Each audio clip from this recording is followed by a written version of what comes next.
بتائیں کہ اسپین کے وزیر اعظم سانچیز کا کہنا ہے کہ ایران میں حملے بین الاقوامی قوانین کی کھلی خلاف ورزی ہیں۔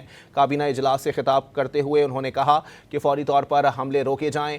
انہوں نے کہا کہ کنگ فلیپ نے بھی تحمل سے کام لینے کا مطالبہ کیا ہے۔ اہم خبر ہے، اپنے ناظرین کو اپڈیٹ کر رہے ہیں اس حوالے سے کہ اسپین کے وزیر اعظم سانچیز کا کہنا ہے کہ ایران میں حملے بین الاقوامی قوانین کی کھلی خلاف ورزی ہیں۔ کابینہ اجلاس سے خطاب میں انہوں نے فوری طور پر حملے روکنے کا مطالبہ کیا۔ انہوں نے کہا کہ کنگ فلیپ بھی تحمل سے کام لینے کا مطالبہ کر رہے ہیں۔ اسپین کے وزیر اعظم سانچیز کا کہنا ہے کہ ایران میں حملے بین الاقوامی قوانین کی کھلی خلاف ورزی ہیں۔ کابینہ اجلاس سے خطاب میں انہوں نے فوری طور پر حملے روکنے کا مطالبہ کیا۔ انہوں نے کہا کہ کنگ فلیپ بھی تحمل سے کام لینے کا مطالبہ کر رہے ہیں۔ اپنے ناظرین کو اپڈیٹ کر رہے ہیں اس حوالے سے کہ اسپین کے وزیر اعظم سانچیز کا کہنا ہے کہ ایران میں حملے بین الاقوامی قوانین کی کھلی خلاف ورزی ہیں۔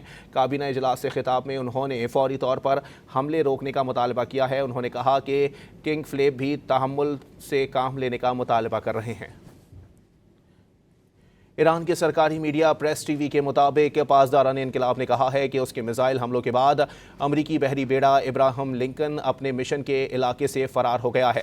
بیان کے مطابق ابراہم لنکن نے اپنے مشن کا علاقہ چھوڑ کر جنوب مشرقی بحر ہند کی طرف بڑھ گیا ہے۔